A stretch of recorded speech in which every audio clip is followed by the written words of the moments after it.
Hello everyone, welcome to our channel JMD classes. So friends, आज 16 फरवरी 2022 आज से जो भी इम्पोर्टेंट करंट अफेयर्स के क्वेश्चन होंगे वो हम इस क्लास में डिस्कस करेंगे। तो चलिए स्टार्ट करते हैं। आज का फर्स्ट क्वेश्चन है, भांग की खेती को खत्म करने के लिए किस राज्य ने ऑपरेशन परिवर्तन शुरू किया है? तो इसका करेक्ट आंसर है आंध्र प्रदेश।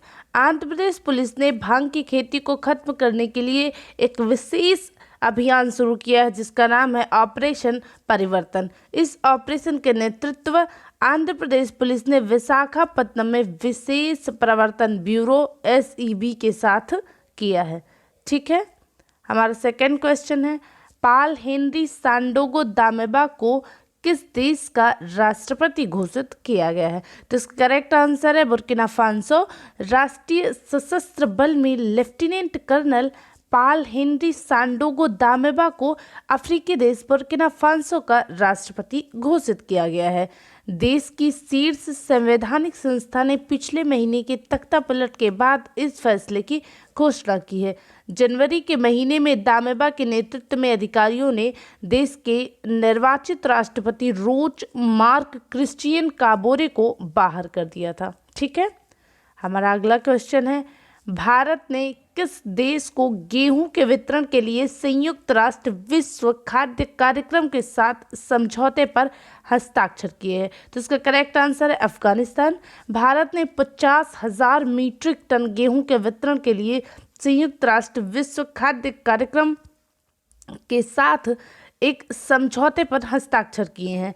भारत ने अफगानिस्तान को मानवीय सहायता के हिस्से के रूप में राहत भेजने के लिए प्रतिबद्धता जाहिर की है, जिसे सड़क मार्ग से पाकिस्तान के रास्ते ट्रक काफिले में भेजा जाएगा।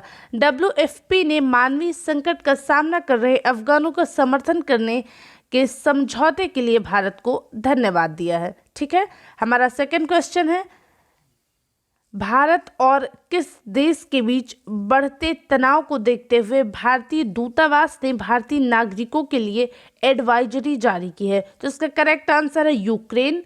रूस और यूक्रेन के बीच तनाव को देखते हुए भारतीय दूतावास ने भारतीय नागरिकों के लिए एडवाइजरी जारी की है।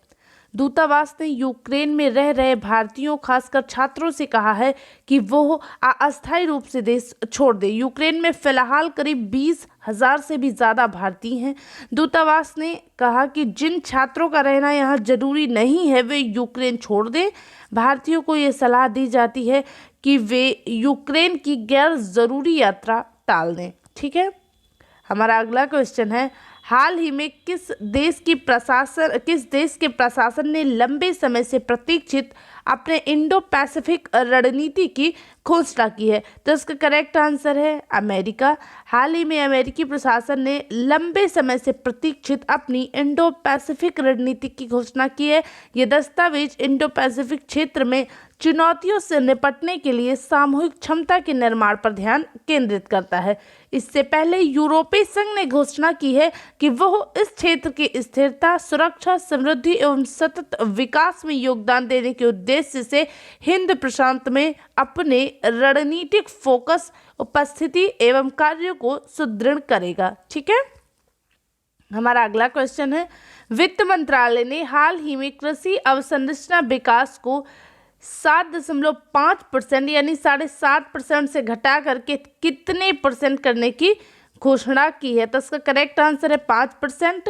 वित्त मंत्रालय ने हाल ही में कृषि अवसंरचना विकास उपकर को 7.5% से घटाकर 5% करने की घोषणा की है। इससे कच्चे पाम तेल के आयात पर प्रभावी शुल्क 8.25% से घटाकर 5.5% रह गया। इस फैसले के संदर्भ में खाद्य मंत्रालय ने एक बयान में कहा कि कच्चे पाम तेल पर कृषि उपकर घटाए जाने से उपभोक्ताओं को राहत मिलेगी और घरेलू स्तर पर खाद्य तेलों की कीमतों को काबू करने में मदद भी मिलेगी। ठीक है, हमारा अगला क्वेश्चन है, हाल ही में प्रकाशित एक शोध से पता चला है कि असम का एक राष्ट्रीय उद्यान जितना कार्बन अवशोषित करता है उससे भी अधिक कार्बन उत्सर्जित कर रहा है। इसका नाम क्या है? तो इसका नाम है काजीरंगा राष्ट्रीय उद्यान। हाल ही में प्रकाशित एक शोध से पता चला है कि असम का जो काजीरंगा राष्ट्रीय उद्यान है वो जितना कार्बन अवशोषित करता है उससे कहीं अधिक कार्बन उत्सर्जित कर रहा है। इस शोध के अनुसार जैसे जैसे पृथ्वी गर्म होगी, काजीरंगा राष्ट्रीय उद्यान की कार्बन अवशोषित करने की क्षमता और कम होती जाएगी।